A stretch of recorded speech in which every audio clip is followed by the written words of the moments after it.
今天是2024年元旦，新年平安快樂。上個禮拜我剛從10日內觀回來，這一次的禪修閉關我有很大的啟發，也用了幾天的時間整理了一篇完整的心得，放在我的部落格上。但是因為文章的內容還蠻多的，我猜能夠耐心閱讀的人應該蠻少的，所以我就決定要來拍這個影片，希望我個人的領悟能夠讓更多的人受益。那就開始今天的主題。在10日內觀裡，最大的重頭戲，當然就是我們每天有將近12個小時在坐墊上的修煉。這麼長的打坐時間，到底是在練一些什麼呢？練了又能怎麼樣？這就是我想要分享的重點。打坐有很多不同的方式，內觀的打坐跟很多靜心冥想或是觀想、止觀禪或是道家的修煉都是不一樣的。不同的靜坐方式並沒有好壞之分，只能說他們有各自不同要達成的效果。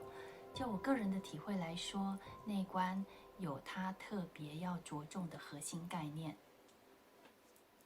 我覺得內觀特別能把坐墊上練習的功夫帶到平常生活中，對於煩惱的解脫跟人生境遇的轉化都會很有幫助。如果你也有受困於某些煩惱或是執着，走不出痛苦狀況的輪迴，內觀是一個很好的解脫之道，你一定要親身體會看看。重點開始了，10日內觀練的主要是2件事，最大的重點也只有2個。2件事就是觀息跟內觀，2個重點就是如實觀照跟平等心。整整10天，每天12個小時在坐墊上，就是要學會用這2件事情來學會這2個重點。如果用心體會跟實踐，我相信會一生受用。那就先講第一件事情，觀息。觀息就是如實的關照呼吸，單純的看着呼吸進來，呼吸出去，不要做任何的控制，包含簡單的數數。有一些其他領域的呼吸法，像是我以前有在印加薩滿學習過的是吸4、吐4這樣的一個呼吸法，那些都沒有錯，他們只是重點方向不一樣。內觀要訓練的是回到覺察，讓念頭離開。如果我們透過意念來幫助專注在呼吸，會變成我們只是用頭腦，用 A 念頭來取代 B 念頭，終究我們還是讓頭腦在做主，那就不是回到覺察。練習純粹的觀察呼吸進來，呼吸出去，可以暫時放掉頭腦的控制，回到覺察本身。光是回到覺察這件事情，就是整個修行或是整個人生最重要也是最需要的功夫。為什麼要練習覺察，回到覺察呢？一開始靜坐的時候，通常我們的念頭會一直跑出來。我們的人生如果是任由念頭不斷的在拉扯跟牽引，念頭一個接一個的延續下去，遇到事情的時候，我們就很容易被捲進去，越陷越深，在痛苦的故事裡面不斷的輪迴而已。而回到覺察，就是跟舊的慣性說再見，轉身過來，朝向解脫輪迴的道路。當我們如實的觀察着呼吸的時候，假如雜念來了，就看着念頭。當我們在看着念頭，我們就不是立足在這個念頭，而是立足在看着的那個覺察。只要不立足在念頭，不給念頭重要性，念頭它就會自己離開了。所以小我其實沒有那麼難搞，難是難在他每次一吵，我們就跟着他走了。人生所有的狀況都是我們給了那個狀況重要性，它才會越演越烈。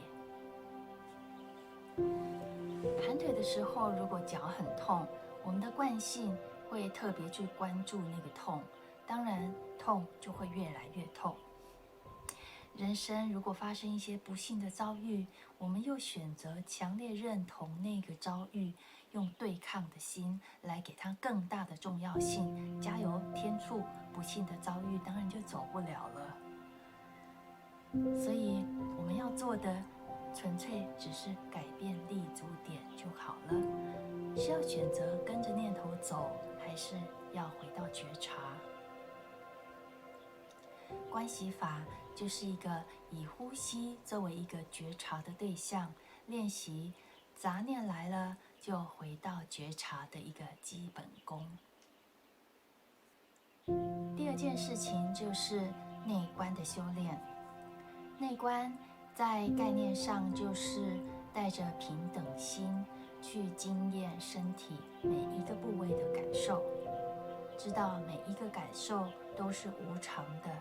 無常它升起就會滅去，所以不管舒服還是不舒服，我們都一視同仁的知道就好，不要給任何一個感受特殊的關注，移動式的完成，從頭到腳，再從腳到頭，一遍又一遍的重複，不斷的掃描身體每一個部位的所有的感受。雖然看起來好像很無聊，但是只要我們耐心持續踏實的去實踐，我們的身體就會釋放掉長久的塵埃，身心會變得越來越清淨，接着就能夠體會到生命開始產生巨大的轉化，包含身體上面卡住的一些老毛病，或是人生一直過不了的關卡，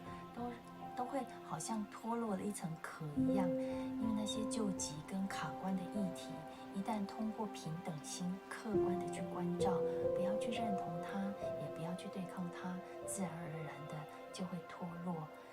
我們才會發現自己其實一直莫名其妙的在身上覆蓋了很多的殼，搞得我們的人生越來越沉重。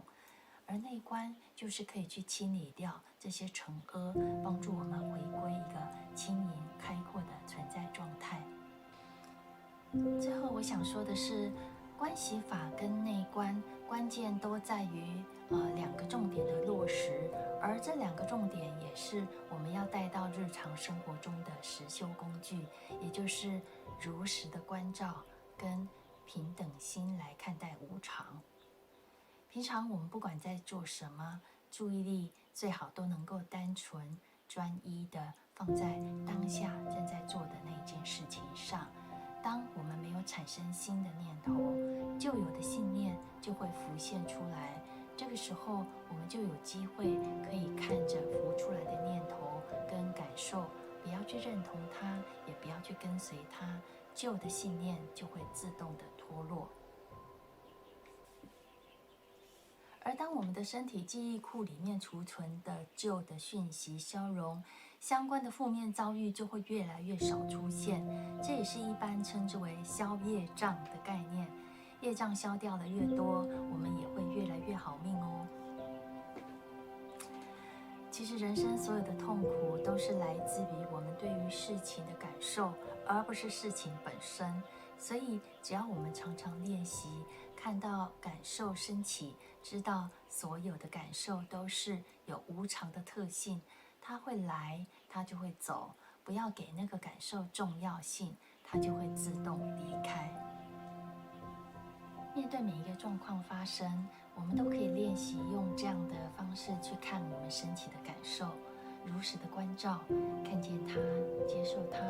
不認同也不對抗，因為對抗就等於是給那個感受更多的力量，讓它更加的強大。比如說，當我們遇到擔心的事情，擔心來了，我們如果認同擔心，就等於是跟擔心說，請你留下來，不要走。那擔心當然就會卡回身體裡面，讓身體變得沉重，那一件擔心的事情也會變得更加嚴重。相反的，我們看到擔心來了，我們只是看着它，跟它說，你來了，我看你什麼時候走。擔心它沒有得到重要性，很快的就會拍拍屁股走了。接着，原本令我們擔心的事情，也就自然不再是我們的功課了。所以，內觀的平等心跟如實關照，是不是很簡單的解脫之道希望這個分享能讓大家受用。現在是2024年元旦的早晨，我在我山上的家，祝福所有看到這個影片的人都能接收到新年的陽光，照耀進入你的身心靈，人生充滿太陽的光明、純淨、平安、快樂。再見嘍。